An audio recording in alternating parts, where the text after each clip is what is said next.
বিসমিল্লাহির রহমানির রহিম। অধ্যায় 10 স্থির তড়িৎ, লেকচার 3।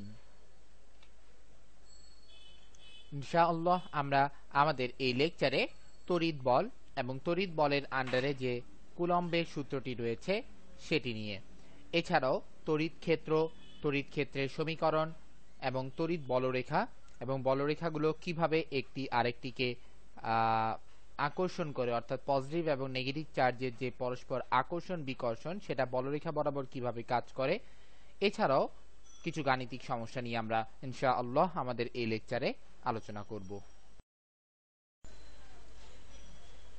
নতুন নতুন ভিডিও পাওয়ার জন্য মিজান একাডেমি ইউটিউবের চ্যানেলটিতে সাবস্ক্রাইব করুন এবং আমাদের সাথে থাকার জন্য, নতুন আপডেট পাওয়ার জন্য www.mizanacademy.com এ চোখ রাখুন এবং ফেসবুকে থেকে নতুন আপডেট অথবা ইনফরমেশনের জন্য ফেসবুকে মিজান একাডেমিতে একটি লাইক দিন। তড়িৎ বল।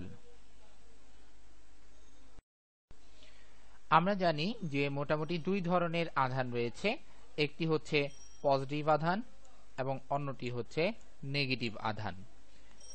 এখানে যে কথাটা বলা হচ্ছে যে এরা পরস্পর বিপরীতধর্মী, অর্থাৎ পজিটিভ এবং নেগেটিভ, এই বিপরীতধর্মী আধানগুলো আলহামদুলিল্লাহ পরস্পরকে নিজের দিকে একটি বলে আকর্ষণ করে, এবং যদি সমধর্মী বা সমজাতীয় থাকে অর্থাৎ প্লাস প্লাস এবং এই মাইনাস মাইনাস, এরা কিন্তু পরস্পরকে প্লাস প্লাসকে এবং এই মাইনাস মাইনাসকে পরস্পরকে নিজের থেকে বিকর্ষণ করে, এবং এই বিকর্ষণ মানে হচ্ছে দূরে ঠেলে দেওয়া, এবং তার জন্য কিন্তু আলহামদুলিল্লাহ একটি বলের দরকার রয়েছে। এই আকর্ষণ বা বিকর্ষণ ধর্মী যে বলটি তাকেই আমরা তড়িৎ বল বলে চিনে থাকি, বা এটি তড়িৎ বল নামে পরিচিত। তার মানে মোট কথা যদি আমরা বলতে চাই তাহলে সমজাতীয় বা বিপরীতধর্মী আধানগুলো পরস্পরকে যে বলে বিকর্ষণ বা আকর্ষণ করে তাকে এক কথায় তড়িৎ বল বলা হয়।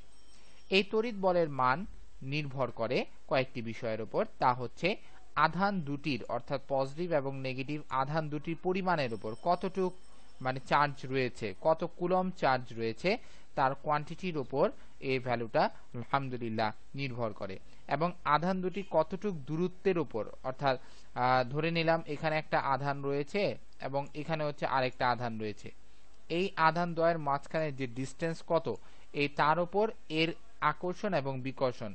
এটা যদি আমার পজিটিভ আধান হয়, এটা আমার নেগেটিভ আধান, তাহলে এদের মধ্যে অবশ্যই আকর্ষণ করবে, তাহলে এই আকর্ষণ বলটা এই আধান দ্বয়ের মধ্যবর্তী দূরত্বের উপর নির্ভর করে।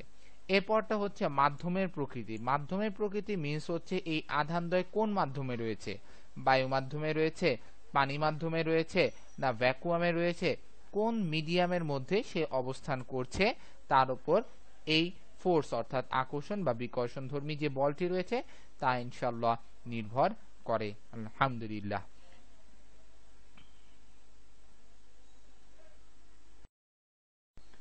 কুলম্বের সূত্র। বিজ্ঞানী কুলম্ব আধান সম্পর্কিত একটি সূত্র প্রদান করেন যা কুলম্বের সূত্র নামে পরিচিত। আমরা ছবিতে ফিগার 10.9 দেখতে পাচ্ছি যে Q1 নামের একটি আধান রয়েছে, Q2 নামে আরেকটি আধান রয়েছে। হতে পারে এই আধানটি সমধর্মী অর্থাৎ এটাও প্লাস এটাও প্লাস, বা হতে পারে বিপরীতধর্মী অর্থাৎ এটা প্লাস এটা মাইনাস। যদি সমধর্মী হয় তাহলে পরস্পর থেকে কি করবে, দূরে সরিয়ে দিবে, অর্থাৎ এ এবং এ পরস্পর থেকে দূরে সরে যাবে। আর যদি সমধর্মী হয়,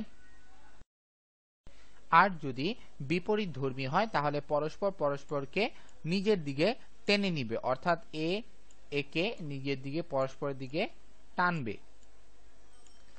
আচ্ছা, এখন এই যে টানা বা আকর্ষণ বা বিকর্ষণ এর একটি ভ্যালু রয়েছে, যে ভ্যালুটিকে আমরা আকর্ষণ বা বিকর্ষণ বলের মান F বলে চিনে থাকি। এই মানটি কিসের উপর নির্ভর করে, এই আধানের একটা পরিমাণ রয়েছে। ধরে নেই এক্সাম্পল হিসেবে এটা হচ্ছে 5 কুলম চার্জ, এটা হচ্ছে 2 কুলম চার্জ, তাহলে এখানে দুটি চার্জ অর্থাৎ আধানের পরিমাণ রয়েছে। এই আধানদ্বয়ের আকর্ষণ বা বিকর্ষণ বলের মান এই আধানদ্বয়ের গুণফলের সমানুপাতিক। আধানদ্বয়ের গুণফলের সমানুপাতিক, যেমন আধানদ্বয় Q1 এবং Q2 এর গুণফল, এই যে Q1 ইনটু এখানে একটা Q2 হবে Q2 এর সমানুপাতিক, তাহলে F proportional Q1 into Q2, এবং এই আধানদ্বয়ের মাঝখানে যে ডিসটেন্স রয়েছে d মিটার এর বর্গের ব্যস্তানুপাতিক, এবং আমরা দেখতে পাচ্ছি এখানে F ইজ প্রপোর্শনাল 1/d² ফরম্যাটে রয়েছে অঙ্কটা, অর্থাৎ ব্যস্তানুপাতিক ফরম্যাট। তাহলে আমরা বুঝতে পারলাম যে এই আধানদ্বয়ের মধ্যে যে আকর্ষণ বা বিকর্ষণ বলের ভ্যালু F, এই আধানদ্বয়ের মাঝখানে যে ডিসটেন্স d রয়েছে এর বর্গের ব্যস্তানুপাতে পরিবর্তিত হয়। শুধু তাই নয়, এই বলটা কোন বরাবর কাজ করে, কোন রেখা বরাবর কাজ করে, এটি কি বক্ররেখা বরাবর কাজ করবে, না সরলরেখা বরাবর কাজ করবে, না কৌণিক বরাবর কাজ করবে, কিসের উপর কাজ করে, সেটি হচ্ছে একটা স্ট্রেট লাইন, অর্থাৎ আধানদ্বয়কে যোগ করলে আমরা যে সরল রেখাটি পাবো সেই সরল রেখা বরাবর এটি কাজ করে। তাহলে যদি আমি আবারও বলতে চাই যে দুটি আধান রয়েছে Q1 এবং Q2, তারা পরস্পরকে আকর্ষণও করতে পারে বা বিকর্ষণও করতে পারে, এবং তাদের মধ্যবর্তী দূরত্ব রয়েছে d। তাহলে এদের আকর্ষণ বা বিকর্ষণ বলের মান কিসের, এই আধানদ্বয়ের গুণফলের সমানুপাতিক। এই যে আধানদ্বয় Q1 এবং Q2 এর গুণফলের সমানুপাতিক, ইজ প্রপোর্শনাল, এবং এদের মধ্যবর্তী যে দূরত্ব d রয়েছে তার বর্গের ব্যস্তানুপাতিক। ব্যস্তানুপাতিকের কারণে কিন্তু d²টা আলহামদুলিল্লাহ নিচে এসেছে। তার মানে হচ্ছে এখান থেকে আমি স্পষ্টভাবে বলতে পারি যে আধানদ্বয়ের গুণফল যদি বৃদ্ধি পায় বল বৃদ্ধি পাবে, এবং আধানদ্বয়ের মধ্যবর্তী দূরত্ব যদি বেড়ে যায় তাহলে বল কমে যাবে। কেন? কারণ হচ্ছে দূরত্ব বৃদ্ধি পেলে এটা কমে যাওয়া মানে হচ্ছে ব্যস্তানুপাতিক সম্পর্কের কারণে, এ বাড়বে তো এ কমবে, আর এখানে যেহেতু সমানুপাতিক তাহলে Q1 এবং Q2 গুণফল যদি বেড়ে যায় তাহলে আলহামদুলিল্লাহ ফোর্স বেড়ে যাবে। এখন আমরা এই সমানুপাতিক এর সাইনটা উঠিয়ে একটা কনস্ট্যান্ট ইকুয়াল এবং কনস্ট্যান্ট নিয়ে আসতেছি, যে কনস্ট্যান্টটি আমরা সমানুপাতিক ধ্রুব নামে পরিচিত, এবং এই সমানুপাতিক ধ্রুবকটি একটি নির্দিষ্ট ভ্যালু রয়েছে শূন্য স্থানে, এর মান হচ্ছে 9 into 10⁹ newton metre square C, অর্থাৎ কুলম্ব ইনভার্স 1। এটি হচ্ছে আমাদের এই সি এর ভ্যালু, যেই সিটাকে আমরা সমানুপাতিক ধ্রুবক নামে পরিচিত, যেটি কুলম্বের ধ্রুবকও বলা হয়ে থাকে।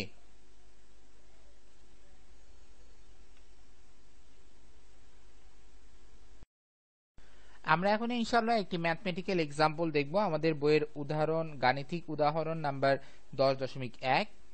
এখানে বলা হচ্ছে যে 20 কুলম্ব এবং 20 কুলম্বের আহিত বস্তুকে শূন্য স্থানে অপর একটি 50 কুলম্বের আহিত বস্তু থেকে 2 মিটার দূরে রাখা হলো। এখন বলতেছে find the amount of force between the charges, অর্থাৎ চার্জ দ্বয়ের মধ্যবর্তী যে বলটি রয়েছে সে বলের মান ইনশাআল্লাহ বের করতে হবে।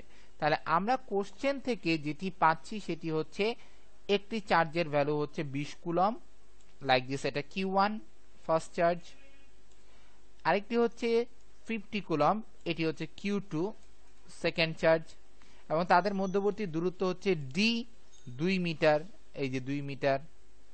তাহলে আমরা একটু আগে কুলম্বের যে লটা দেখে আসলাম F equal C Q1 Q2 by d², তো আলহামদুলিল্লাহ এইখানে আমরা ভ্যালুটা বসিয়ে ইনশাআল্লাহ ক্যালকুলেট করব। তাহলে C এর ভ্যালু আমাদের কিন্তু জানা রয়েছে, এই ভ্যালুটা আমাদের ইনশাআল্লাহ মুখস্থ করে রাখতে হবে, 9 into 10⁹ newton metre square C inverse 2। Sorry, আমি মনে হয় আগে C ইনভার্স 1 বলে এসেছিলাম, C ইনভার্স 2ই হবে, ইন্টু এরপর রয়েছে Q1 ইন্টু Q2। Q1 এর ভ্যালু কত? 20 কুলম্ব, বসিয়ে দিলাম। Q2 এর ভ্যালু কত? 50 কুলম্ব, এখানে একটা 50 আসবে,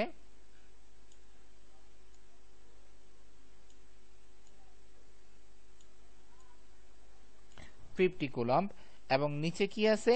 যে ডি রয়েছে, ডি এর ভ্যালু কত, 2 মিটার ডিস্টেন্স রয়েছে, এটার জন্য এই ডি এর জায়গায় 2 মিটার এবং এখানে স্কয়ার, সো 2 মিটার স্কয়ার। তো আলহামদুলিল্লাহ আমরা যদি ইনশাআল্লাহ এটাকে ক্যালকুলেশন করি তাহলে আমাদের রেজাল্ট আসে হচ্ছে 2.25 into 10 to the power 12 Newton, অর্থাৎ আমাদের 20 কুলম্ব এবং 50 কুলম্বের মাঝখানে যে আকর্ষণ বা বিকর্ষণ বল তার ভ্যালু রয়েছে 2.25 into 10 to the power 12 Newton.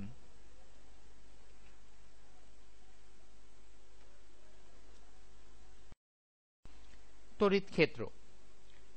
আগে আমরা ক্ষেত্র বলে কি বুঝি সেটা একটু পরিচিত হই। ক্ষেত্র হচ্ছে একটা নির্দিষ্ট সারাউন্ডিংস বা একটা নির্দিষ্ট এরিয়া বেসিসে কোনো একটি বস্তুর যতটুকু অঞ্চলব্যাপী তার প্রভাব বজায় থাকে। যেমন আমরা যদি একটা চুম্বক নিয়ে আসি, চুম্বক দিয়ে চিন্তা করি, তাহলে এই চুম্বকের একটা নির্দিষ্ট ক্ষেত্র রয়েছে,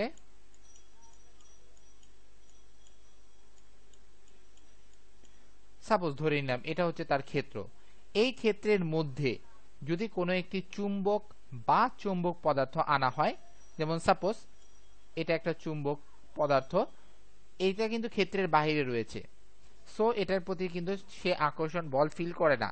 যদি এই বস্তুটা আমার এখানে চলে আসে তাহলে কি হবে, এই চুম্বকটা তাকে টেনে নিজের দিকে নিয়ে আসবে। তার মানে হচ্ছে সে এই অঞ্চলে যখন প্রবেশ করে ফেললো, চুম্বক তার প্রভাব এই বস্তুর উপর বজায় করছে বা এই বস্তুর উপর প্রভাব বিস্তার করছে। তাহলে আমরা বলতে পারতেছি হচ্ছে যে কোনো একটি নির্দিষ্ট বস্তু তার যে অঞ্চলব্যাপী তার নিজস্ব প্রভাব বজায় রাখে তাদেরকে আমরা তার ক্ষেত্র বলি। তাহলে এখানে আসতেছে হচ্ছে তড়িৎ ক্ষেত্র। তড়িৎ ক্ষেত্রের ক্ষেত্রে যে এক্সাম্পলটি হচ্ছে সেটি হচ্ছে আধান। ধরে নিলাম এটি হচ্ছে আমার একটি পজিটিভ চার্জ অর্থাৎ পজিটিভ আধান। এই আধানের একটা নির্দিষ্ট সারাউন্ডিংস এরিয়া রয়েছে, এই এরিয়ার ভিতরে বা এই এরিয়ার সর্বশেষ সীমাতেও যদি কোনো একটি সমধর্মী বা বিপরীতধর্মী চার্জ চলে আসে, তাহলে এই চার্জটি তাদের উপর সমধর্মী হলে হয় বিকর্ষণ করবে, আর যদি বিপরীতধর্মী হয় তাহলে আকর্ষণ করবে। আমি আবারও এক্সাম্পল দিয়ে ক্লিয়ার করছি। যেমন এখানে যদি আমি একটা পজিটিভ চার্জ নিয়ে আসি তাহলে এ কি করবে, একে টান দিবে নিজের কাছে, আর এখানে যদি একে কি করবে, বিকর্ষণ করে দিবে যেহেতু সমধর্মী। আর আরেকটি যদি আমি একটা নেগেটিভ চার্জকে নিয়ে আসি তাহলে দেখা যাবে এই পজিটিভটা তাকে নিজের দিকে টেনে নিল, তার মানে আকর্ষণ বল ফিল করছে। কিন্তু কোনো একটা আধানকে যদি আমি দূরে রাখি তার ক্ষেত্রের বাহিরে, তাহলে দেখা যাবে যে এই আধানটি তার উপর কোনো প্রভাব বিস্তার করছে না।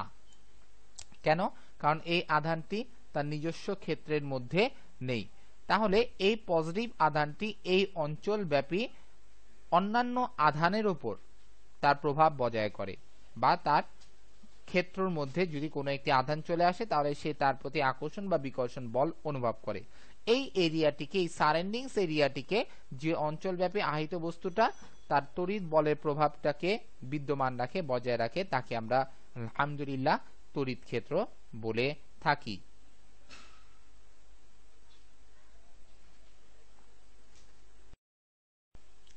তড়িৎ ক্ষেত্রের তীব্রতা, যাকে আমরা ই দ্বারা প্রকাশ করে থাকি, এখানে বলা হচ্ছে তড়িৎ ক্ষেত্রে কোনো বিন্দুতে একটি একক ধনাত্মক আধান স্থাপন করলে সেটি যে বল অনুভব করে তাকে আমরা ওই বিন্দুর তড়িৎ তীব্রতা বলি। একটু কথাটা বুঝতে হবে যে সাপোজ এই একটি আধান সম্বলিত বস্তু রয়েছে, তার একটি নির্দিষ্ট সারাউন্ডিংস বা তড়িৎ ক্ষেত্র রয়েছে।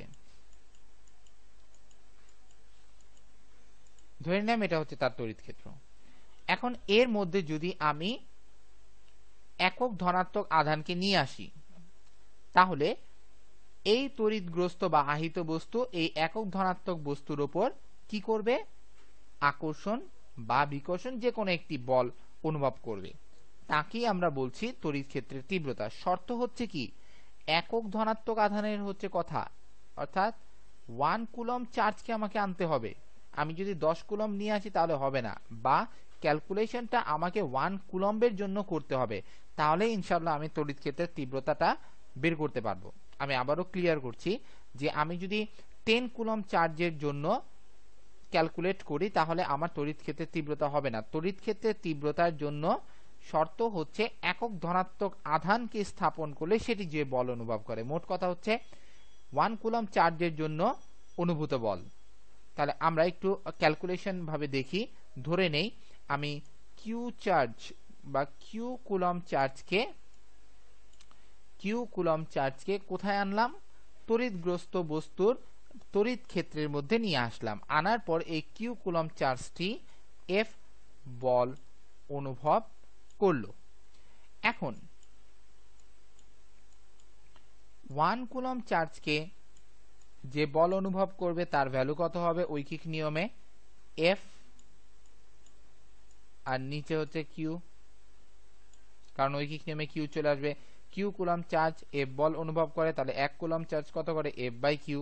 তাহলে এই এফ বাই কিউটাকে আমরা বলছি হচ্ছে একক ধনাত্মক আধানের স্থাপন করলে সেটি যে বল অনুভূত হয় তার ভ্যালু হচ্ছে এফ বাই কিউ। অর্থাৎ 1 কুলম্ব চার্জের উপর 1 কুলম্ব চার্জকে আনলে তড়িৎ ক্ষেত্রে কোনো বিন্দুতে সেটি যে বল অনুভূত হয়, তাহলে সেটাই কি সংজ্ঞানুসারে আমাদের তড়িৎ ক্ষেত্রের তীব্রতা ই। এটার জন্য আমরা লিখতে পারি E equal F by Q.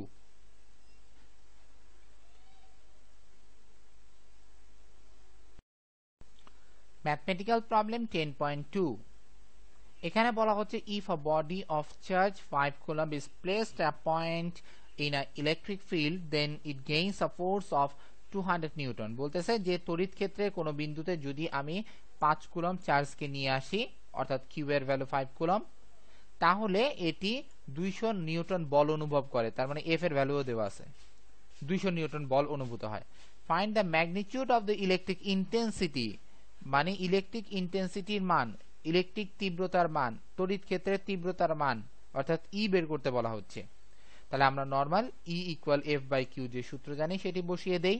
তাহলে এফ এর ভ্যালু 200 নিউটন, কিউ এর ভ্যালু 5 কুলম্ব, ক্যালকুলেশন করলে আসে 40 নিউটন কুলম্ব ইনভার্স 1।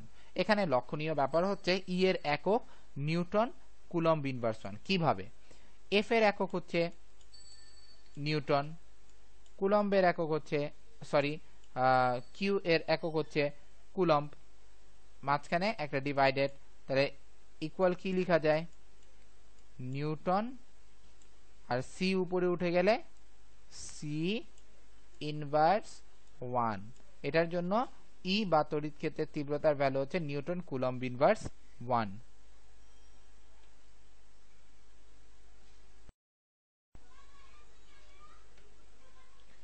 তড়িৎ বলরেখা।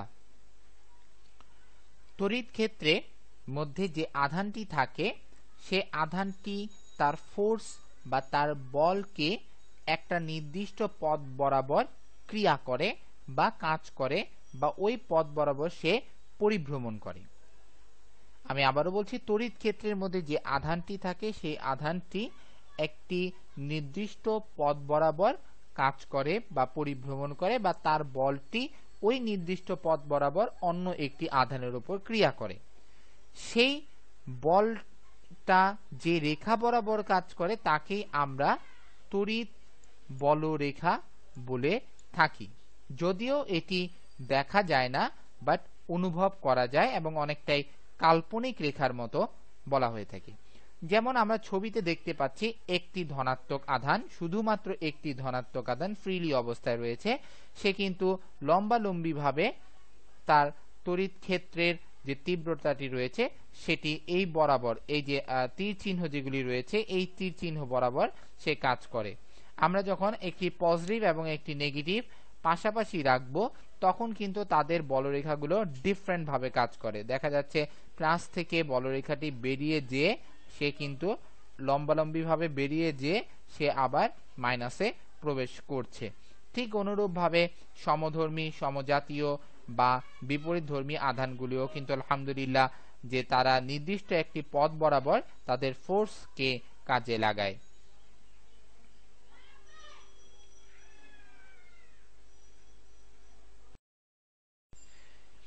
তড়িৎ বলরেখাগুলোর বৈশিষ্ট্য। আসলে বাস্তবিক পক্ষে কোনো অস্তিত্ব নেই বললেই চলে। এই বলরেখাগুলো আসলে দেখা যায় না, অনেকটাই ফিলই করা হয়। সো আমরা বলতে পারি যে এটা মোটামুটি একটা কাল্পনিক। আর তড়িৎ তীব্রতার পরিমাণ বা দিক অর্থাৎ ডিরেকশন এই বলরেখাগুলো দ্বারা ডিফাইন করা যায়। যেমন আমি যদি একটা তড়িৎ ক্ষেত্র একটা চার্জ আঁকি এখানে, তাহলে দেখা যায় এটা এই বরাবর কাজ করবে, এই বরাবর, এই, অর্থাৎ তার ডিরেকশন গুলো। যেমন এই ক্ষেত্রটি এই তড়িৎগ্রস্ত বস্তু বা আহিত বস্তুটি দেখা যাচ্ছে তার তড়িৎ ক্ষেত্রের তীব্রতাটি এই রেখাগুলো বরাবর কাজ করে।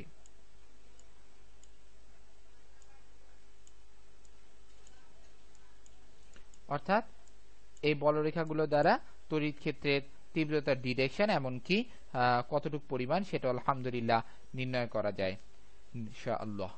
এরপর রয়েছে হচ্ছে যে বলরেখার সাথে লম্বভাবে অবস্থিত একক ক্ষেত্রফলের মধ্য দিয়ে অতিক্রান্ত বলরেখার সংজ্ঞা তীব্রতার সমানুপাতিক। খেয়াল করতে হবে একটু জিনিসটা, বলা হচ্ছে যে একক ক্ষেত্রফলের মধ্য দিয়ে অতিক্রান্ত বলরেখা তার তীব্রতার সমানুপাতিক। যেমন এই আধানটির একটি তীব্রতা অবশ্যই রয়েছে যেটাকে আমরা ই দ্বারা প্রকাশ করি। এই ইটি এই বলরেখাগুলো তো একটা নির্দিষ্ট এরিয়া দিয়ে যায়, যেহেতু একটা নির্দিষ্ট এরিয়া দিয়ে যায় তার অবশ্যই একটা ক্ষেত্রফল রয়েছে।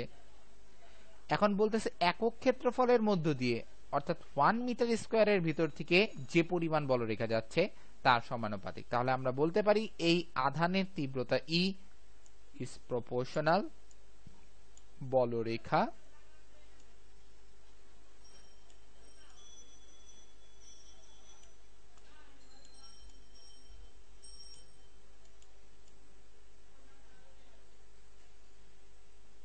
ডিভাইডেড হচ্ছে টোটাল ক্ষেত্রফল। তার মানে বোঝা যাচ্ছে বলরেখা ডিভাইডেড এ মানে হচ্ছে একক ক্ষেত্রফলের মধ্য দিয়ে অতিক্রান্ত বলরেখা কার সমানুপাতিক? ওই আধানের তড়িৎ ক্ষেত্রের তীব্রতার সমানুপাতিক। বলরেখার মধ্যবর্তী ফাঁকও কিন্তু অনেক সময় তীব্রতার ভ্যালুগুনি ডিনোট করে।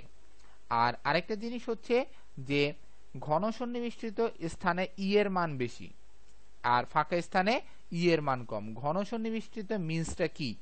যেমন এখান থেকে বলরেখা একটা এভাবে যাচ্ছে, আরেকটা বলরেখা এভাবে গেল, আরেকটা বলরেখা এভাবে গেল, এটা একটা বলরেখার সাইন। আরেকটা হচ্ছে এই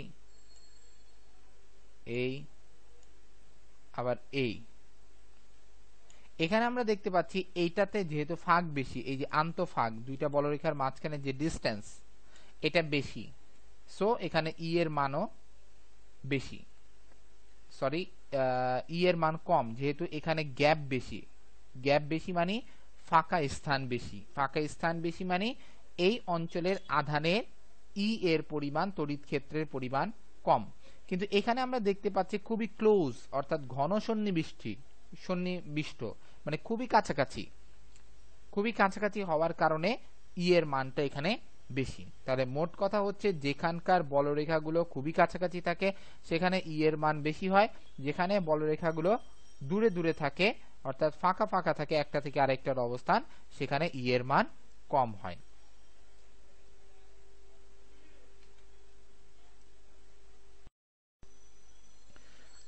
আমরা ইনশাআল্লাহ এখন বলরেখাগুলো বিপরীতধর্মী আধান বা সমধর্মী আধানের মধ্যে কিরূপ আচরণ করে সেগুলো ইনশাআল্লাহ দেখব। যখন ক নাম্বার চিত্রে আমরা দেখতে পাচ্ছি একটি মুক্ত আধান রয়েছে, ধনাত্মক আধান, সেটি আমরা দেখতে পাচ্ছি লম্বালম্বি ভাবে তার বলরেখাগুলো কিন্তু বেরিয়ে যাচ্ছে।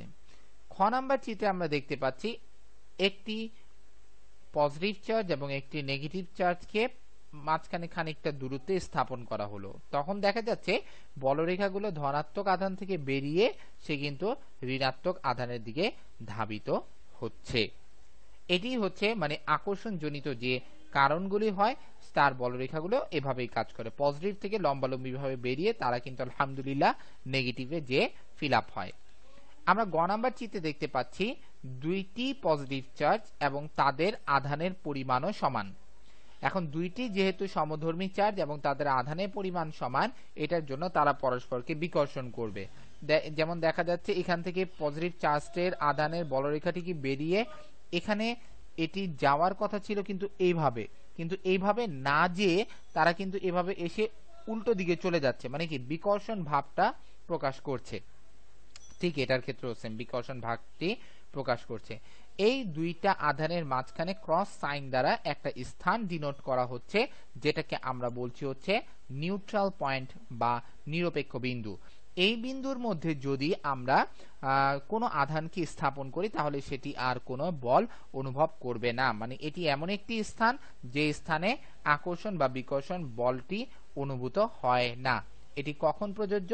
যখন সমধর্মী চার্জগুলো পরস্পরের কাছাকাছি অবস্থান করবে।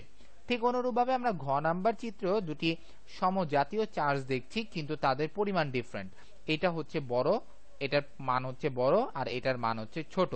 এক্ষেত্রেও দেখা যাচ্ছে তারা পরস্পরকে কিন্তু বিকর্ষণ করবে, কিন্তু বিকর্ষণের ক্ষেত্রে যে নিউট্রাল পয়েন্টটি হবে সেই নিউট্রাল পয়েন্ট বা নিরপেক্ষ বিন্দুটি অবশ্যই ক্ষুদ্রতর আধানের কাছে হতে হবে। আমি আবারও বলছি এই কথাটি, যে যখন পজিটিভ চার্জ অর্থাৎ দুইটি সমধর্মী চার্জ পরস্পরের কাছাকাছি অবস্থান করবে তখন একটি নিউট্রাল পয়েন্ট হবে, যার পরিমাণটা ছোট হবে তার কাছে নিউট্রাল পয়েন্ট আলহামদুলিল্লাহ অবস্থান করবে।